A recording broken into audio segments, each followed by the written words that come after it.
अस्सलाम वालेकुम। दोस्तों, मेरा नाम है नुमान और पाकिस्तानी स्टेट एंड बिल्डर के प्लेटफॉर्म से आप सबको खुशामदीद कहता हूँ। पिछले 5-6 महीने में प्रॉपर्टी का स्लम चल रहा था ओवरऑल पाकिस्तान के अंदर। जिसने भी इन्वेस्टमेंट की वो या तो नुकसान में था, या उसकी प्रॉपर्टी के रेट जो हैं वो स्टेबल से ऊपर नहीं गए, या अगर किसी के रेट बढ़े भी डेवलप एरिया के तो उस तरह से नहीं बढ़े जिस तरह से एक्सपेक्टेशन थी या जिस तरह से बढ़ने चाहिए थे, या जिस तरह से डॉलर बढ़ गया या बाकी चीज़ें बढ़ गई। उस रेशो के हिसाब से प्रॉपर्टी के अंदर लोगों को पिछले 6 महीने में कोई इतना ज़्यादा फ़ायदा नहीं हुआ। लेकिन इसके बरक्स कुछ लोग ऐसे हैं जिनकी इन्वेस्टमेंट पिछले 6 महीने के अंदर बहुत ज़्यादा डबल हुई या बहुत ज़्यादा उन्होंने गेन किया। ये वो वाले लोग हैं सर जिन्होंने फ्लैट्स के अंदर और कमर्शियल प्रॉपर्टी के अंदर इन्वेस्टमेंट की। इसकी रीज़न ये थी 6 महीने या अगर 7 महीने पहले जनवरी के अंदर तक हम जाते हैं तो फ्लैट्स की जो बुकिंग है ओवरऑल इस्लामाबाद की अगर मैं बात करूँ, बहरिया की, DHA की, गुलबर्ग की, B17 की, ये 2-4 बड़ी मार्केट्स हैं जहाँ पे बड़े बड़े प्रोजेक्ट्स हो रहे हैं।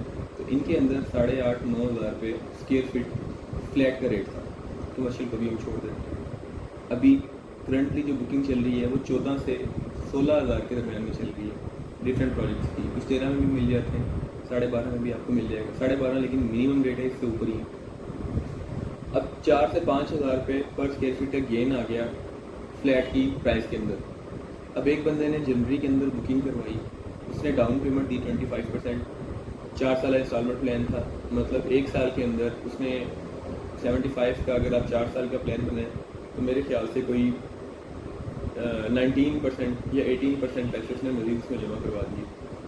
25% उसने डाउन पेमेंट जमा करवाई, मजीद उसने 18% उसकी इंस्टॉलमेंट अब तक दे दी है। अगर 1 साल पीछे से भी अब हम कंसीडर कर लें उसको, 18% उसने इंस्टॉलमेंट दे दी, ये टोटल बनता है 43%। मतलब अगर एक बंदे ने फ्लैट बुक करवाया था 1 करोड़ रुपये का, उसने अब तक उसकी पेमेंट को 40 से 45 लाख रुपए दी है, बाकी 55 लाख रुपए उसने अभी भी कंपनी को पे करना है। लेकिन उसकी प्रॉपर्टी के ऊपर जो ग्रोथ आया है वो 43 लाख के ऊपर नहीं आया, वो उसको 1 करोड़ के ऊपर गेन मिल रहा है, क्योंकि जो पर स्क्वायर फीट रेट है वो ओवरऑल फ्लैट का बढ़ा है, सिर्फ उतनी अमाउंट का नहीं बढ़ा जितनी उसने पे की है। और मज़े की बात, ये 45 लाख उसने एकदम इन्वेस्ट नहीं किया, 1 साल पहले इन्वेस्ट नहीं किया। 1 साल पहले उसने सिर्फ 25 लाख दिए, उसके बाद उसने उसकी इंस्टॉलमेंट जो है वो ओवर द पीरियड चीज़ें जो हैं वो पे की हैं। तो जो रिटर्न ऑन इन्वेस्टमेंट अगर हम उसको बनाएं, उसका जो इन्वेस्टमेंट के बाद उसने गेन किया, तो वो मेरे ख्याल से मोर देन 100% बन जाता है, क्योंकि थोड़ी सी इन्वेस्टमेंट के ऊपर उसका गेन जो है वो बहुत ज़्यादा हो गया। उसकी सबसे बड़ी रीज़न ये थी कि एस्केलेशन कॉस्ट बहुत ज़्यादा बढ़ गई, डेवलपमेंटल कॉस्ट पाकिस्तान के अंदर बहुत ज़्यादा बढ़ी है।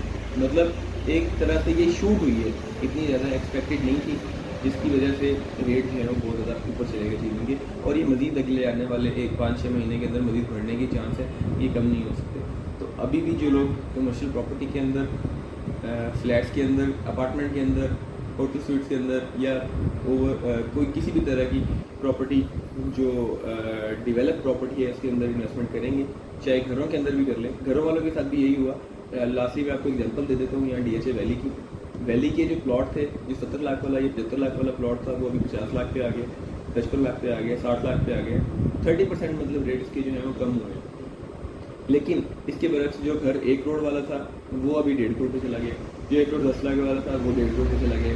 मतलब घरों के अंदर तकरीबन 50% का गेन आ गया। और जो प्रॉपर्टी उसी जगह की जो प्लॉट्स हैं या जो रेजिडेंशियल प्रॉपर्टी है, जो उसके ऊपर नॉन कंस्ट्रक्टेड प्रॉपर्टी जो है वो 30% नीचे आ गई। मतलब दोनों के गेन या दोनों की प्राइस के अंदर 80% का डिफरेंस आ गया। इसकी सबसे बड़ी वजह कंस्ट्रक्शन कॉस्ट है, और अगले आने वाले टाइम पे ये मज़ीद बढ़ेगी, अभी कम होने का कोई चांस नज़र नहीं आ रहा। तो अभी अगर आप सिक्योर इन्वेस्टमेंट की साइड पे जाना चाह रहे हैं तो एक बेहतरीन ऑप्शन आपका अपार्टमेंट है। अपार्टमेंट ले लें, आप कमर्शियल के अंदर इन्वेस्टमेंट कर सकते हैं, और होटल स्वीट्स का कंसेप्ट भी आजकल चल रहा है, उसमें भी आप इन्वेस्टमेंट कर सकते हैं। कमर्शियल में अगर इन्वेस्टमेंट करनी है आपने, बहरिया, DHA, B17, गुलबर्ग, ये 3-4 बेहतरीन ऑप्शन है। ये वो ऑप्शन हैं जहाँ पे बड़े बड़े मॉल बन रहे हैं, बड़ी बड़ी चीज़ें जो हैं वो बन रही हैं। और जहाँ पे बड़ी मॉल होते हैं, बड़े प्लाजे होते हैं, बड़ी कंस्ट्रक्शन होती है, हमेशा अपॉर्चुनिटी वहीं पे होती है, इन्वेस्टमेंट वहीं पे किया करें। छोटी सिटी में आप इन्वेस्टमेंट करेंगे, छोटी सिटी के अंदर अगर बड़ा प्लाजा बन भी जाए तो वो फेल हो जाएगा, उसके अंदर रेट उस तरह से नहीं बढ़ेंगे जिस तरह से बड़ी सिटी के अंदर बढ़ेंगे। हमारे पास डिफरेंट प्रोजेक्ट्स हैं जिनमें B17 के कुछ प्रोजेक्ट्स हैं, गुलबर्ग के प्रोजेक्ट्स हैं, DHA के प्रोजेक्ट हैं। DHA 1 के अंदर 1-2 प्रोजेक्ट्स भी आ रहे हैं, बेहतरीन लोकेशन है फौजी फाउंडेशन के बिल्कुल साथ। उसके बाद DHA 2 के अंदर काफ़ी सारे प्रोजेक्ट्स हैं जो हैं वो हमारे पास अल्हम्दुलिल्लाह की सेल पार्टनरशिप हमारे पास है। किसी भी तरह के फ्लैट्स, अपार्टमेंट्स या कमर्शियल के अंदर इन्वेस्टमेंट करने के लिए आप हमारी टीम के साथ रब्ता कर सकते हैं। हमारे नीचे दिए गए नंबर पर रब्ता करें। अगर आपकी कोई भी क्यूरी है तो इंशाल्लाह हम आपको गाइड करेंगे। आपसे मुलाकात होगी आगे आने वाली वीडियोज़ में। अपना ख्याल रखिएगा। जज़ाकल्लाह। अल्लाह हाफ़िज़।